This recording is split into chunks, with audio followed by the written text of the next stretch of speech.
morning, Austin. Hey, Dad, how are you?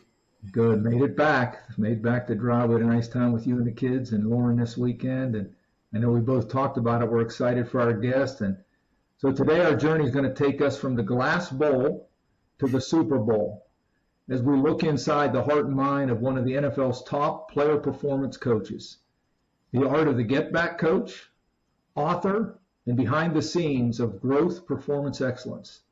This is a story about passion, energy, urgency, and how to live from a growth mindset in a performance-based industry.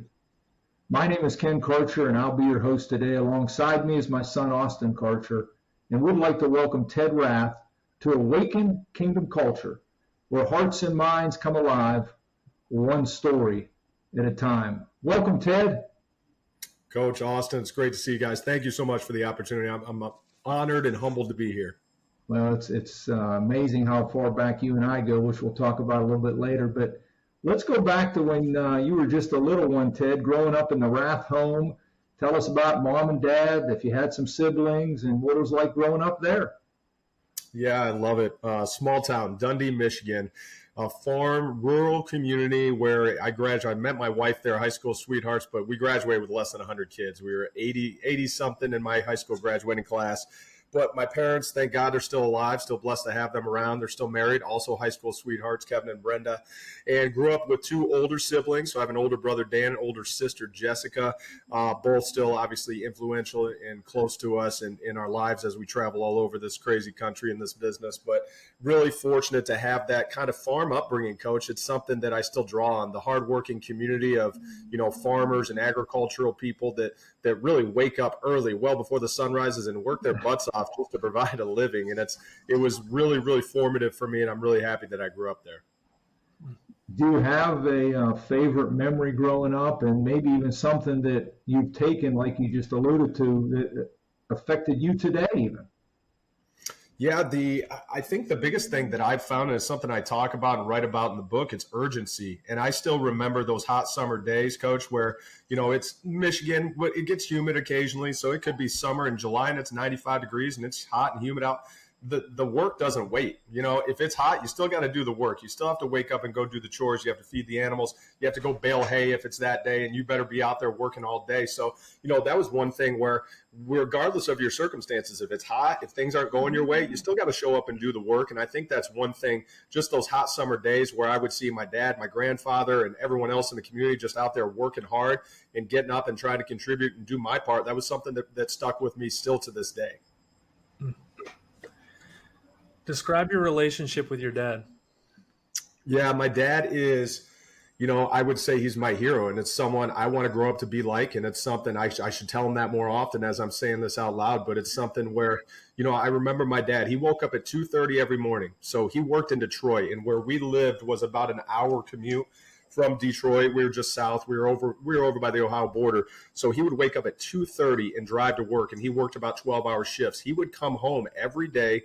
And I'm a little Energizer bunny, and I see it in my son now and our kids, all three of them.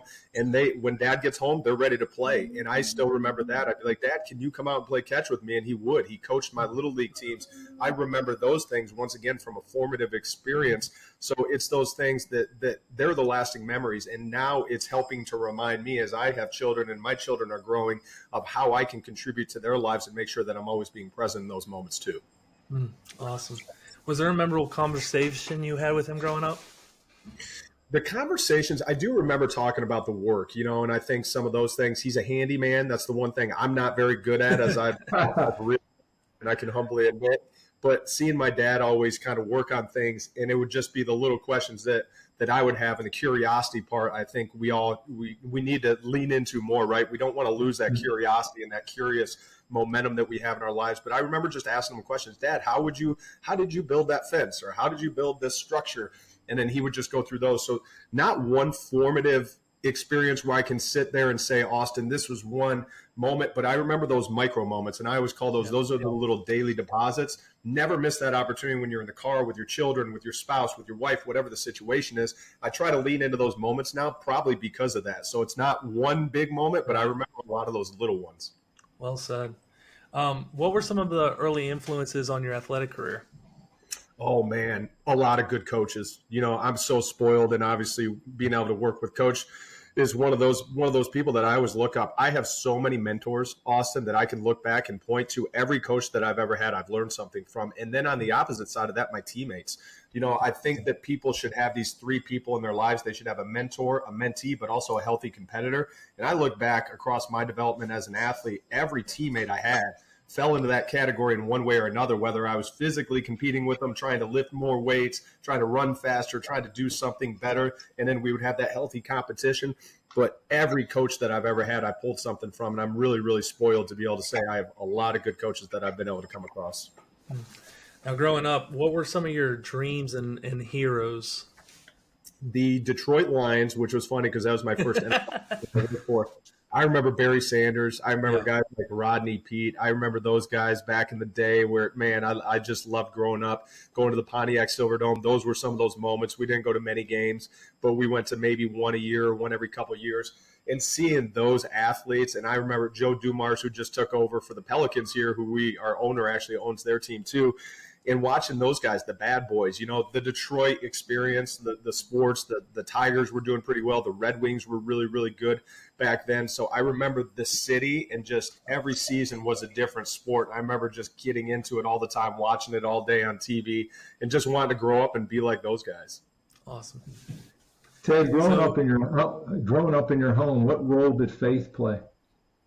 Yeah, a big role. And I love that question because it's not something, I don't remember my parents forcing us, and I don't want to say that in a bad way. They didn't force me to go to church, but I remember hitting a time around middle school, junior high, where I was like, we should go to church every Sunday. And it just was this thing. And then we went every week. And it was, spirituality has always played a role with me. I've always had a close and deep faith in Jesus and in God. And it was one of those things where I just felt better every week when you go to Sunday church and then you would come home and watch football. Those were the Sunday memories that I had, but it always started with that trip to church. And it was like a reset to me. And I felt that, and that helped me grow in my prayer life. And that helped me just grow in some of the things that I personally believe in. And my faith has grown from that. And it's something that I'm trying to instill into our children as we grow up and as they grow right now. Mm-hmm. So tell us about your high school experience, the sports you played, and maybe who was the greatest influence during that time of your life? Yeah, another good question, Austin. It was football, baseball, basketball were the main sports. And we didn't have lacrosse. Once again, small town. We had football, baseball, basketball. There was track if you wanted it and things like that. But that was pretty much it. In whatever season it was, we played that sport. So I do remember from an early age playing the travel baseball and stuff like that. It's not as crazy as it seems to be nowadays, where it's a full-time job for some of these kids. But as we went through it, every season was different. We got a high school coach. There's two that really played, I would say, instrumental points in my athletic development. One was Dan O'Brien. He actually pitched in the major leagues. He was our high school baseball coach, and he was the football coach for a short time. He was my teacher. I was a student teacher for him. Coach O'Brien he still does. I still talk to him to this day. It's funny. His son is a strength and conditioning coach for the Detroit Tigers. He was an intern for me while at the Philadelphia Eagles. So it was one of those full circle moments. But he played just such a tremendous, tremendous role in my life and my development. And then we had another coach that came in, Corey Gildersleeve, who had played college football, high-level college football, Division I. Had a chance, had some knee injuries, but never made it to the NFL, but was good enough to play. He was a really talented player. He came in and really shifted our program. At that point, we hadn't had a lot of sustained success in the football program specifically, and we started to get it turned. And I got to be able to be a captain for some of those teams and really had a leadership role. And I got to be in the middle of it where we transitioned into kind of a competitive team where we were going to the state playoffs and things like that. And that was really fun to watch. So Coach Gildersleeve also had a tremendous impact. But those are the two that stick out. Jeff Turner was our basketball coach. He was also a mentor of mine. He still is. So I think those three individuals played a really big role for me, Austin. Oh, thanks, Ted. What was your favorite high school memory?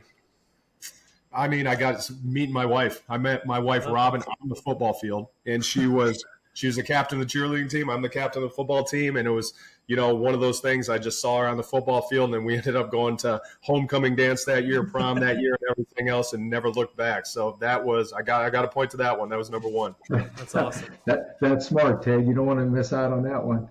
So let's jump to college. Why Toledo? And this is where your relationship and mine will intersect. Why Toledo? Another good question. And this was it was unique for me because, you know, kind of in the Michigan, Ohio region, there's Division I, Division II, Division III schools.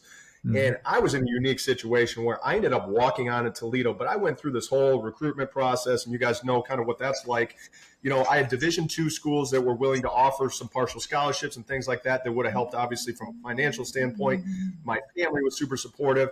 And then I also had Division III schools that were really competitive. So in our area, Mount Union's obviously in Ohio, but some of these schools, and then the Division II schools, the Grand Valley, Saginaw, they were in Michigan. So those were the schools that were competing for national championships. So I struggled as I was going through this, looking back now as a 17, 18-year-old young man. I wanted to play because football is important to me. I just love the sport. I love the game. I love the adversity, the challenges that you have to overcome, and everything that football gives you. But I wanted to be in a competitive environment because, as I mentioned, I had been through a high school that didn't have a lot of sustained success, and we had built the program into a competitor, and that was fun to me. I loved that process. So I ended up, I enrolled in Defiance College because they were like that. I went to Defiance College. Oh, you did. I love it. I went there for 2 years. Yes, I did. Wow. Oh, my God. What a small world. I was there. Coach Taylor was the coach at the time. And I was going to go in and, you know, I was probably going to compete for a starting role there. And they ended up not having my major. So I switched last minute, ended up at Toledo. But once again, it's one of those God moments, right? As I sit here and reflect back on, you know, who it aligned me with and who I met at Toledo and how everything ended up working out. So then I went to Toledo and met Steve Murray, who became a huge mentor of mine in strength and conditioning and performance and everything else. Looking back now, I just look at God kind of steering me in the right directions. This little 18-year-old kid who didn't know where the heck to go, but then just getting that nudge in the right way and then ended up going in the perfect path. Wow. So I'm going to let Austin come back to interject about, he called it D-Money Defiance, but so you sort of talked about Steve. I know he impacted you at Toledo. What were some of your highs and lows, Ted, at Toledo? Yeah, the highs, I mean, number one, just being in a really good football program, as you know, Coach, it was fun. And we had tremendous coaches. Obviously, Coach Amstutz, who's a faith-based coach and great, tremendous people. And Steve Murray's one of the best people I've ever been around. So from that, every day was a high because I got to be around good people and I got to see that you can do the right things. You can have a faith-based coaching practice in this profession. And I love that. The lows, it was hard not playing. I wasn't competitive. You know, I was a scout team player. I got to play a little bit, but I was backing up Anthony Jordan, David Thomas. I was backing up some all MAC candidate players. These were guys that were tremendous at their position. So, you know, I was buried in the depth chart, but that was okay. You know, I saw that mini adversity or that micro adversity in the grand scheme of things, which is nothing. You know, there's people out there that don't have food, and where am I to complain about not getting playing time? So I just showed up to practice every day. So I think turning in maybe one of those negative things, but it was that daily adversity, that daily climb, knowing that I probably wasn't going to get to play a lot that week on Saturday, but knowing that I could show up and provide for my teammates everything that helped them go perform and compete and help us have a better chance to win. So, you know, both we have a very similar, you know, because I go to Defiance College for 2 years and then I walk on at Eastern Michigan, kind of the same mindset and, you know, buried in the depth chart, but working hard, you know, and enjoying the process of, you know, you do everything a Division I player does, you know, just, but, you know, I was preparing to be a coach. You know, obviously you end up moving into strength training. Where did your passion come from in that regard? Yeah, that one I would almost rewind back to high school when I fell in love with training and what it could do for me because I realized hard work is the great separator, right? It almost goes back to that mentality from growing up in an agricultural community and just seeing people with the work set or the mindset to just work. I realized at a young age, and this was high school, but those healthy competitors, my teammates, I started training. I started lifting really hard. I just had this little kind of thing in my bedroom that my parents got me, and I'd lift every night. You know, I didn't know what I was doing, and I was doing all the wrong things looking back at it now.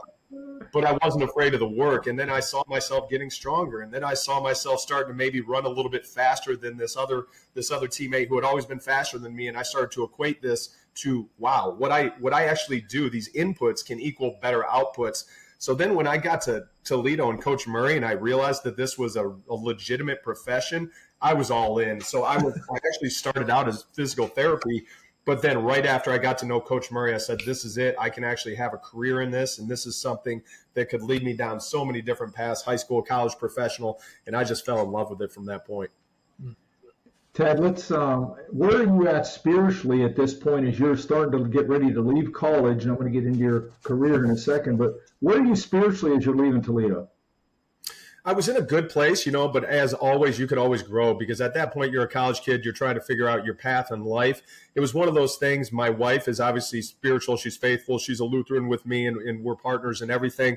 But I think looking back now, it was just that it was the influencers. You had athletes in action and some of those things. Looking back now, I wish I would have been a little bit more invested in it. I wish I would have experienced more there. I could have been more involved. Looking back now, I can, I don't feel like I was as good of a Christian as I could have been, but isn't that the goal? We're always trying to strive to be better. But looking back now, that's something I'll encourage, not just athletes that we have now, but also my children. As they get older, look at the resources that you have on campus because there's tremendous organizations that I feel like I missed out on and could have done a little bit better job of taking advantage of. Appreciate your transparency. So walk us through your career when you leave Toledo and, maybe some of the people that also influenced you along the way as you started your career. And all through your career, different people. Yeah, there's so many people. When I left Toledo, obviously Coach Murray was a huge influence. I went to Detroit, once again, hometown team. And it was one of those moments, Coach, you guys know how the business works. I was full-time. I was making a salary. I had health benefits, everything. I left all that. I took a part-time job to get in with the Lions. So in effect, I didn't get a paycheck for about 6 months there from February, basically from July all the way through February, my first season. So I'm working high school jobs, and it went back to Corey Gildersleeve, who was the head coach for me in high school. I worked and I set up a strength and conditioning program for him because he was at a school in Ann Arbor at that time. So I went over there, Ann Arbor, Huron, and I started to implement some strength and training stuff for their sports teams.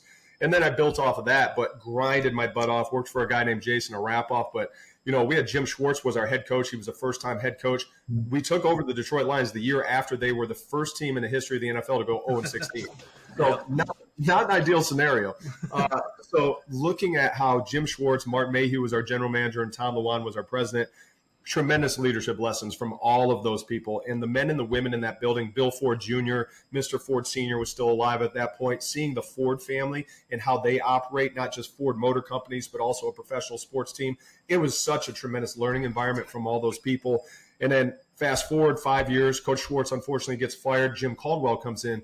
Jim Caldwell, another faith-based coach, unbelievable person, tremendous man, tremendous human. From a leadership perspective, same thing. I learned so many more tremendous values and characteristics from Coach Caldwell. And then I got to go to Miami Dolphins. Adam Gase was a big influence there. I got to meet Mike Tannenbaum, some of the people that influenced me. Once again, just seeing how different organizations operate and how different teams are led was a fascinating experience. And that got me to probably one of the best leaders I've ever been around. That got me to go with Sean McVay in LA. So when Sean got the head coaching job, he was 30 years old. I was 32 or 33 at the time. Sean gets hired as a head coach. He hires me as his head strength coach. I had not known him before. So we're the youngest in the entire NFL at our positions. And you get thrust into this leadership role and you just kind of figure it out. It's trial by fire. But Sean, also another faith-based person. I remember just being able to we grew really close and we spent a lot of time together. We would work out together, but, we would run ideas by each other and not just football, what's going on with the team and the inner workings, but also life.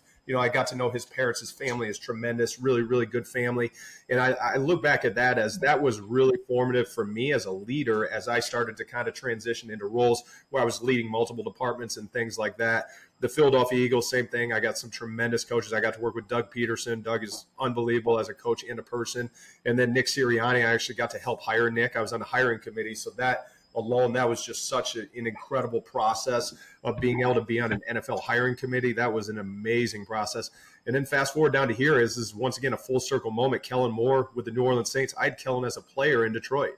So Kellen was our backup. And, we've talked for years about, hey, if I ever get a job, I would love for you to come with me. And that was always, I said, Kellen, if I'm ever available and I can, I will be there in a second because I believe in you as a person, as a Christian, as a football coach, and as a family man. And I think those are the values where it has to align now. And I'm at a point in my career where, I'm happy to say this is a really good situation for our family and for the kids. It's not just the football. Obviously, that's important, but also this is in alignment with everything that we're trying to do as a family and grow stronger in our faith.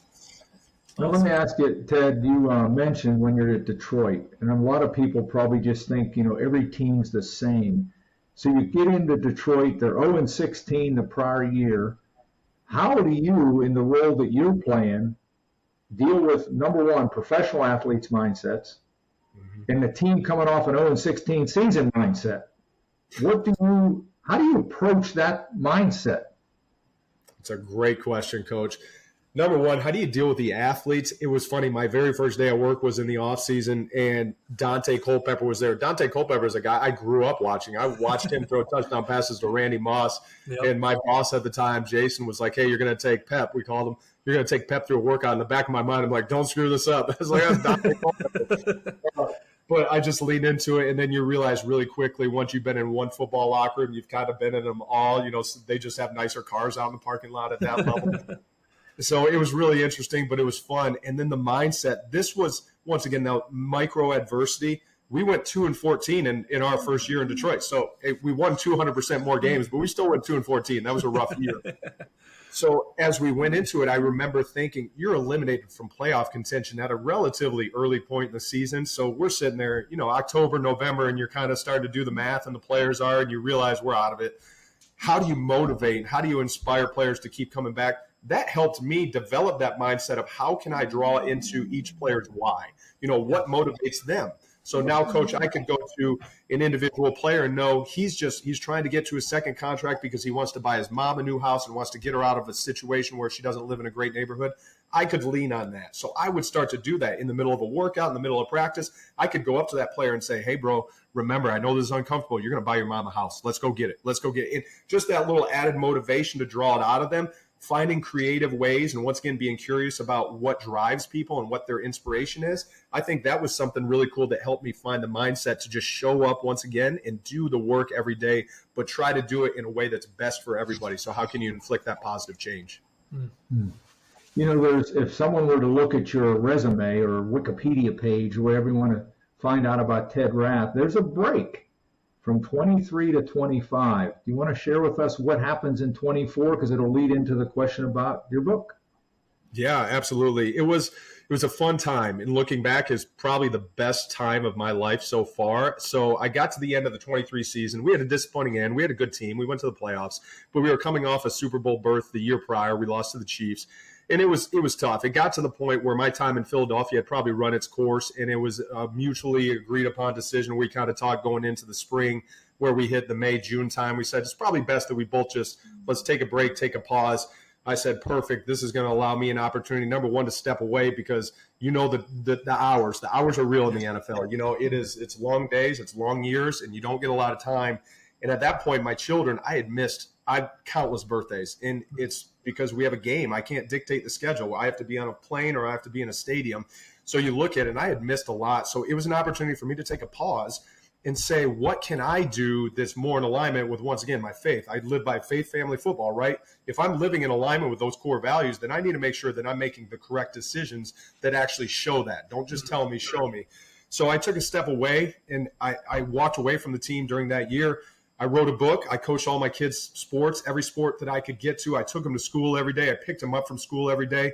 And I did some speaking, some consulting. And I just kind of leaned into some of these things that were passion projects. I created this thing with a daily coach, this academy, and it's leadership development based. And we have these subgroups, and it's just really cool. This is energy-filled work for me. These are things that I enjoy doing, but I realized as I could take a step away, my life and my identity shouldn't be 100% rooted in football. You know, I'm a Christian, I'm a father, I'm a husband. I have to make sure that I'm doing those things that fill up those cups. And that time away allowed me to do that. And looking back now, it was an amazing time frame, Coach. It was something that was unbelievable. So tell us, our listeners, the name of your book, and then we're going to talk a little bit about that, Austin and I, with you. But tell us, after you tell us the name of your book, Ted, how does your holistic approach, is how I'd call it, your holistic approach to athletic development? Talk to us about that as you show us the book. I love those questions. Yeah, title of the book is Beyond Comfort, Mastering a Growth Mindset with Excellence Through Urgency. So Beyond Comfort, once again, is kind of one of those things that I've drawn on for my entire life. Getting up when it's hot, humid, doesn't matter, regardless of the circumstances. You got to go beyond your comfort level if you expect to elicit positive change, whether it's strength training, if you want to create a positive adaptation, or whether it's mental. You know, you want to become a more mentally toughened individual. You got to go through some hard things. You have to go through some ups and some downs, and you have to learn and grow through that, transferring, going from Defiance to Eastern Michigan, Defiance to Toledo, cardio, those things that develop you as an individual. So the Beyond Comfort title is something that's resonated with me. And then going into kind of the holistic approach, how do you train athletes? Mind, body, and soul. But it's the same thing. We lean beyond comfort. As a leader, as a coach, you have to be willing to have difficult conversations at times. You have to be willing to lean into really hard work, and you have to be willing to show up consistently. I always believe consistency is one of the truest measurements of performance. And to do that consistently, every athlete that I've ever had, the greatest compliment I could get is Ted came with consistent energy every day. He cared about me as an individual, and he always did what was best for me and for the team. Those are the things that I'm trying to do every single day, repetitively and consistently. But that's that mind, body, soul, right? I can't just show up and program and exercise for a guy if I don't care about the human being, because my goal as these athletes reach 50, 60, 70 years old, I want them to be able to play with their grandkids. I want them. So if I'm not teaching orthopedically safe technique and I'm not putting them in the right frame and protecting the athlete when I have them in the moment, then that's going to impact that opportunity later in life. And I'm just not willing to sacrifice that. So I'm going to work my butt off to do whatever I can to make sure that athlete is taken care of now. They can maximize their opportunities, make a lot of money in the NFL, and have a positive change for generations to come. But then I still want them to be 70, 80 years old, healthy, and being able to play with those grandkids. That's well said. So do you think growth mindset is created or discovered? Ooh, I love the word discovered, Austin, because I do think you can intentionally lean into this, right? Yeah. But I think you have to go through a little bit of a growth process. And it's, once again, don't shy away from adversity or tough challenges, because those are those moments of discovery, right? As you've gone in, as I look back and reflect on my life, the hard workouts are the ones that created me into a stronger individual. The hard challenges are the things that have brought my family and I closer together. The big moves, the cross-country moves, things like that. That's when our family has grown closer together. So I do think it's a discovery aspect, but I love that word. I think it is discovery. That's well said. Who all has access to this type of mindset, and why does everyone not find it, you think? Wow. Great question.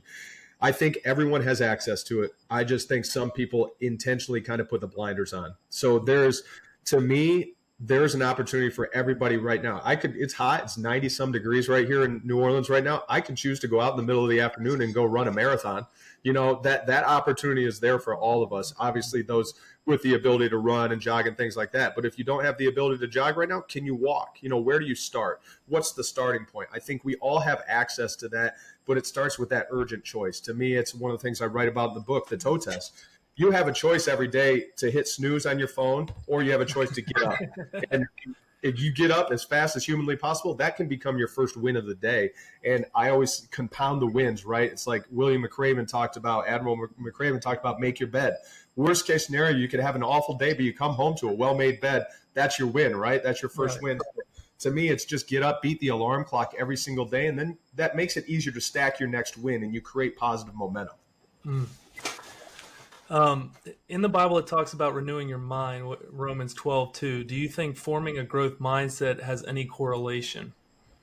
Absolutely. I absolutely think so, because when you renew your mind, you're creating that stronger and more faith-based individual. Once again, every day is not going to go perfectly, but understanding that you can still control what's within your control and having faith that God's going to take care of everything else, I think that's a key fundamental element of having a growth-based mindset, but also renewing that mindset. And this is, once again, Austin, it's a daily challenge, right? We have to continue to renew it every single day. That's where that consistency piece keeps coming back in. Yeah, I mean, just sitting and listening to you about consistency, I believe exactly what you said. The highest performers in football, but in life as well, are those who are consistent. And that's one of the hardest and most challenging things to do. In your experience and in your life, what has led or maybe helped in your growth and development as becoming a more consistent person?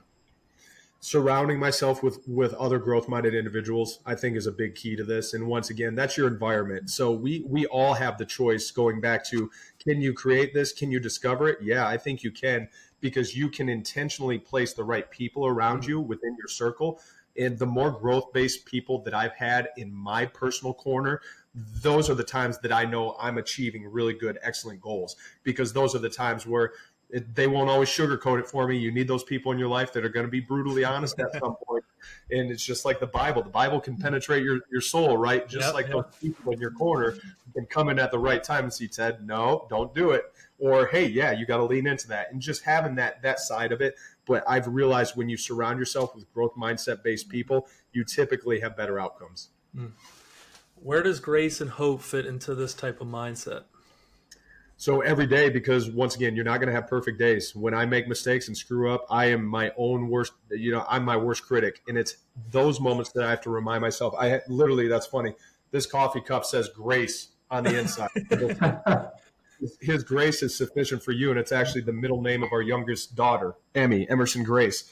So it's something that I remind myself constantly. And once again, those God moments, I intentionally choose that coffee cup, usually on the weekends, to remind myself as I'm kind of going through that reflection process.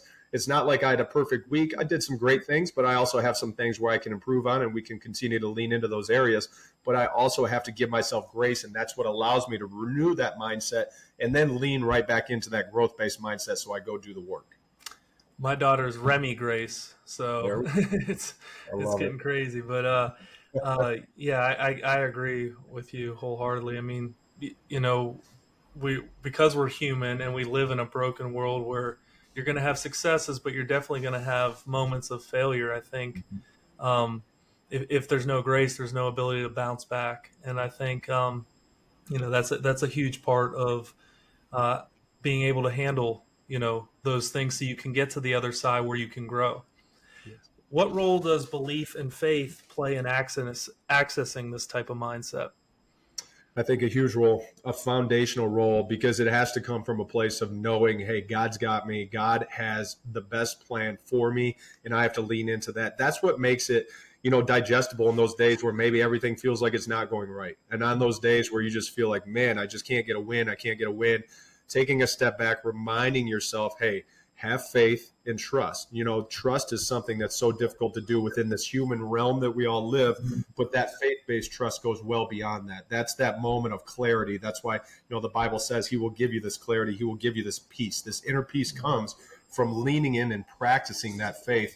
How can you practice faith without going through some of the tough times? So the adversity and those big wins, those moments where you're winning and you're having a really good track record of success, you got to stay humble, because otherwise you will get humbled too. So those are all little micro reminders to me of, hey, faith. Just have faith, take a positive step forward, do what's right, do what's best, and then continue to lean into that faith through all those moments, ups and downs. Hey guys, I hope you're enjoying the podcast today. Austin, I would like to thank each of you for taking time out of your week to listen to our podcast, Awaken Kingdom Culture. This past year has been truly amazing. The conversations that Austin and I have been able to share as a father and son, the new relationships that we have made throughout this past year, and the ability to share other people's stories have been life-changing. Each week, I continue to be reminded of the value and impact one story can have. As a listener-supported podcast, I'm grateful for all of you who have partnered with us this past year. If this podcast has spoken to your heart and you'd like to see it continue to awaken other hearts and minds, then I'd like to invite you to become a teammate. If you'd like to partner with Win Awakening, as well as our podcast, you can give at winawakening.org. And please spread the word about our ministry to all of your friends. Don't forget to follow, like, and subscribe to Awaken Kingdom Culture, Spotify, and YouTube channels, to listen to and watch our podcast weekly, every Wednesday at 9 a.m. Eastern. If you'd like to follow my socials as well and hear about the upcoming podcast news, watch the latest clips, and get an inside look at my life behind the scenes, then follow Ken Karcher on Facebook and X and KP Karcher on Instagram. I encourage you to subscribe to our mailing list and to partner with us as we continue to awaken hearts and minds one story at a time. Now, let's get back to the podcast. Ted, when you think through your own personal experiences, and I'm almost finished with the book, and we're going to ask you some things about it here again, but the first chapter you call The Standard. From your experience, how does the standard help people or yourself or your players develop a growth mindset? I love that question. The standard to me is your core set of, non-negotiables. So your standard can change too, whether you're talking on a team base, in a family unit, in a church unit, it doesn't matter. Your standards are what you allow.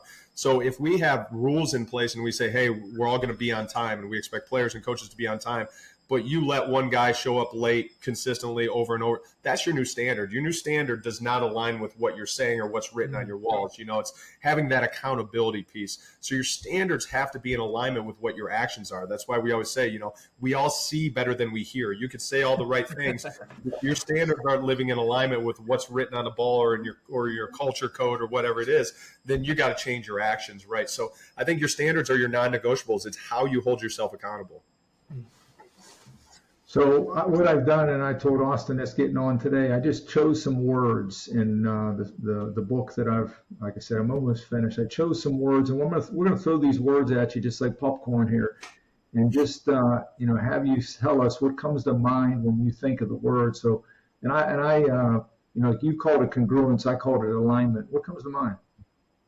Passion and skill. When you find alignment between those things, because if you're passionate about something, you're willing to work really, really hard at it. And then when you find that magical combination where you've practiced enough and you actually have some skill in that area, watch out, because that person can accomplish some great things.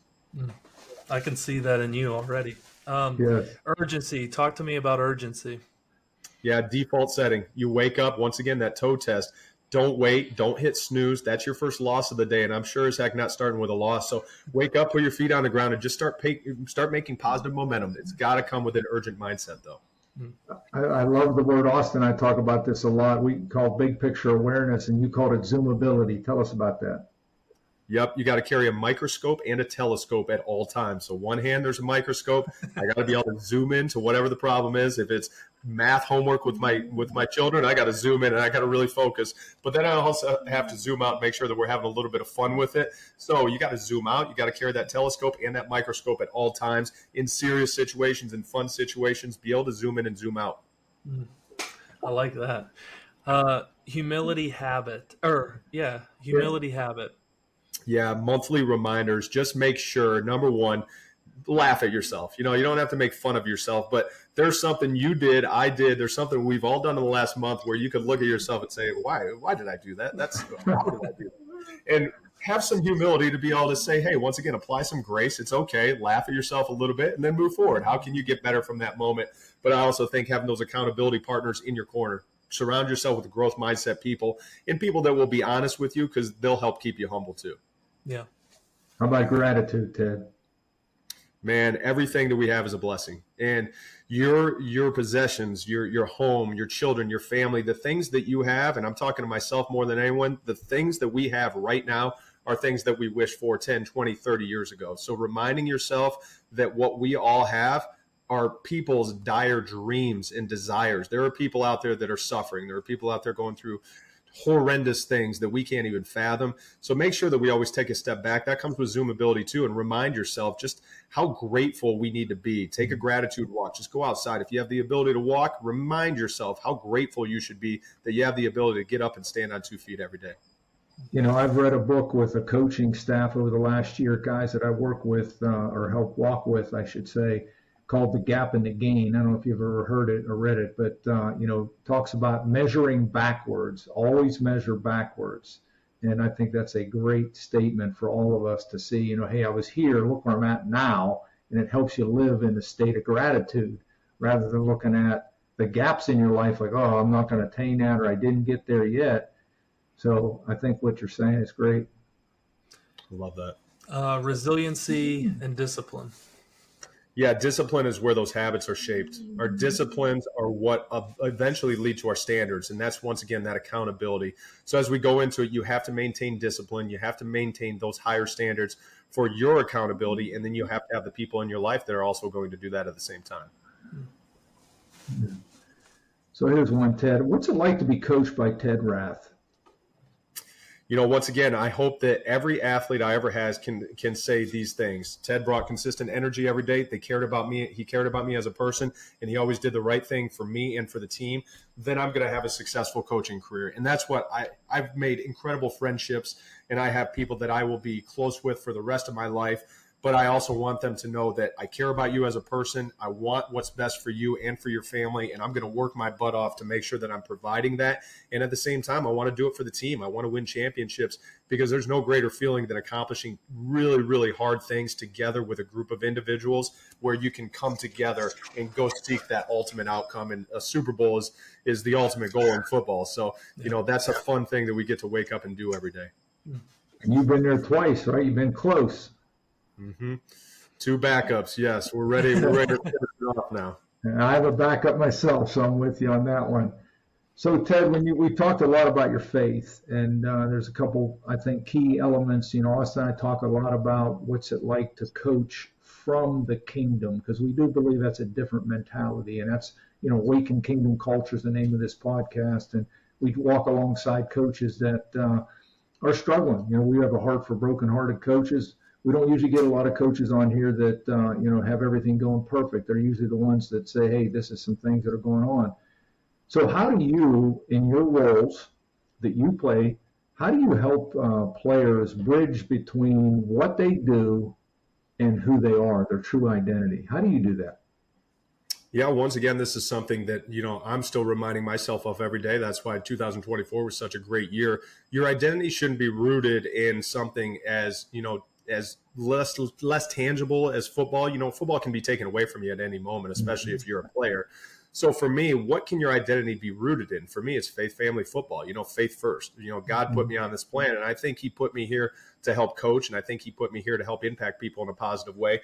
But those players, they have such a tremendous platform, but your identity should not be created and rooted simply in football, because that's not big enough for you. If you're a faith-based person, you were put here, God put you here for a reason. So once again, that goes back to understanding the why and what drives and motivates and inspires our players to achieve whatever they're trying to achieve. So I've always found that trying to really resonate with that. So finding, hey, what's your why? If it is, you want to create this unbelievable charity and your goal is to impact 1 million children, let's go do it. Let's lean into that every single day. That's where your identity can be. You're a faith-led person, and you're going to impact community after community after community.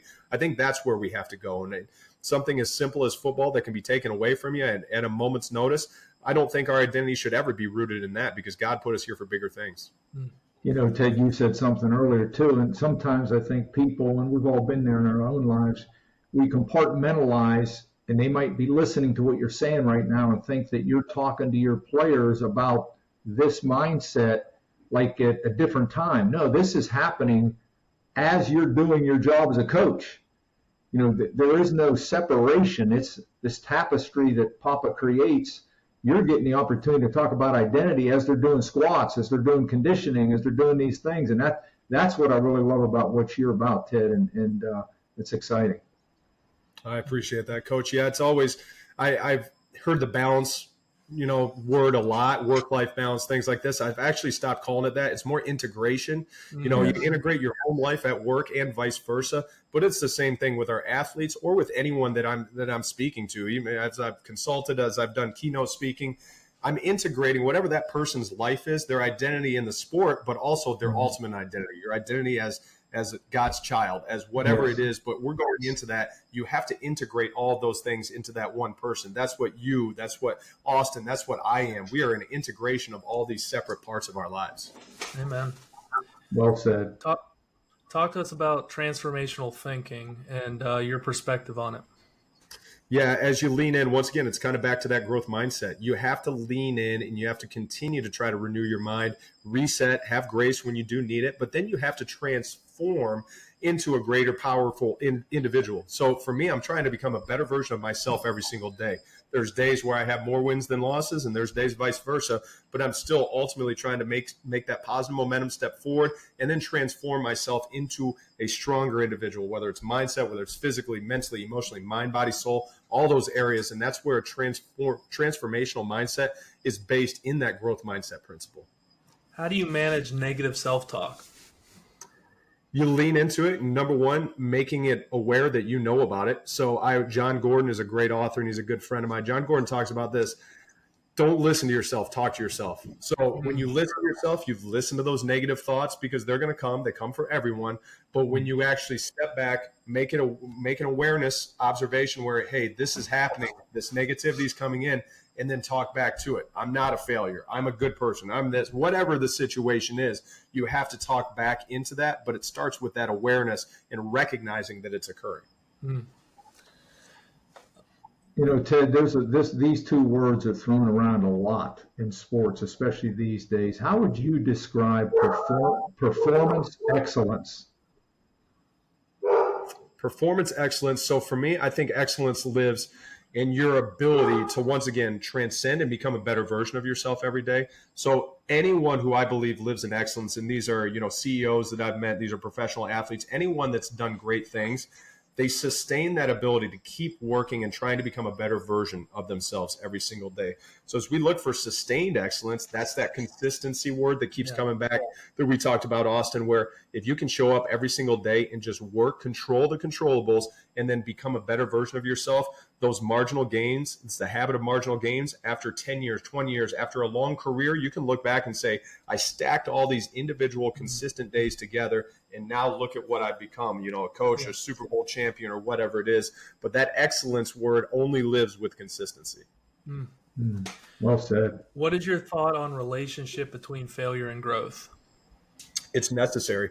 And I love what the Navy SEALs say. They say fail forward, because failure can be looked at in two ways. And once again, this is our choice. Our choice is that. That's where that renewed mindset comes. That's where that self-discovery comes. You get to choose how you look at that failure. You can listen to yourself, like the negative self-talk, or you can choose to talk back to it. And you can say, Jocko Willink says it. There's a great video out there, the good video. He says, good, you failed? Good. Now we get to learn a new way to do that method. Oh, you didn't get the promotion? Good. Now you get to go attack a different promotion. Oh, you didn't. Whatever it is, you have that option to say, hey, this is going to work out for the betterment of Sorry about that. So as you go through it, you have to lean into that. And I think that just comes with a choice. So that's why I love how the Navy SEALs say fail forward. That's good. You better not get that dog, man. He look like he's going to bite your leg off there, huh? Well, Ted, you mentioned that you met your sweetheart in high school, but now tell us about your family. Tell us about your wife, your children. Yeah, Robin, high school sweetheart. She's amazing. Love of my life, obviously soulmate. And then we are very, very blessed. We have Brooklyn, Brady, and Emerson, and they are 11, 9, and 8 right now. So just made the big move down here to New Orleans. They've been down here with me for about 5 weeks, I think. So we got moved into our house. They're happy. This is the first time we've owned a pool. So our weekend tradition has been just me going out there and throwing them in the pool, and we all just have a good time. That's awesome. So what's the most rewarding part of go ahead, Austin. So how have you seen what you teach others manifest in your own life?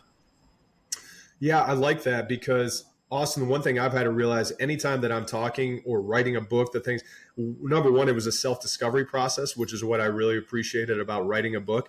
But number two, all the things that I'm talking to myself just like I'm talking to anyone else. So if I'm in front of a group, a team, a keynote speech, if I'm talking to a group of people, I'm still talking to myself, because these are all things that we all need. Once again, that don't listen to yourself, talk to yourself. I'm trying to become a better version of myself every single day. So all those lessons that I've talked about, those are things that I'm trying to apply actively in my life as well. Ted, I wanted to ask you this. It actually came from another strength coach about a year ago, and he and I were talking, and he said someone posed this question to him, so I thought this would be a good one to ask you as well. All the time you spend personally building into other people, whether it be their conditioning, their nutrition, their mental frame of mind, their weight training, whatever it might be, you're building into them hour after hour after hour. So I think the question that most people would want to say is, Ted, who takes care of you? I love that question, because it's something earlier in my career, I can humbly admit I didn't have enough people building back into me. And I think at some point it's very, very hard. The hours are hard. The job is hard. The stress is real, all those things. But what I realized, Coach, and thank God I realized this, and I'm still getting better at this, as I started to put more and more people in my life that I could count on, I could call, and I could say, hey, I'm dealing with this tough situation. What do you got? How should I handle this? The people that I put in my life that have that growth mindset, that have my best at heart, and they care about me as a human, those are the people that have helped me in those times and continue to help me. So at any given time, Coach, I have several people that I'll call, and I kind of have what I would consider my team. You have to have a team. And I have people that I could text or call at any hour of the night that I know are always going to be there for me. Good words. So when someone reads your book, Ted, what is the message that you would like them to walk away with personally? Yeah, simple summary would be you can become a better version of yourself. And it's by simple acts. There's no magic pill, number one, but it does come with consistency and a choice. It's a choice to wake up early. It's a choice if you want to get your physical health going in the right direction. It's a choice. It's a choice what you eat every day. It's a choice if you exercise every day. It's a choice. If your opportunity is just to get a stronger mindset because maybe you're having that negative self-talk, that's a choice as well. There's ways around that. And there's simple processes that can help you get there, but it does take you making the choice to do it, and you got to do it consistently. What has been the most significant moment in your spiritual journey? Ooh, there's been a lot. If I had to summarize one, I talk about it in the book. I had a stroke, and this was when I was in LA. I still vividly remember I had a hole in my heart, long story short, and it was one of those things genetically, just never knew I had. So I ended up, I'm in my young 30s, and I have a stroke, and I'm in the ICU in Los Angeles. I have a dream job. I have 3 children. Emmy, our youngest, had just turned 1 at the time.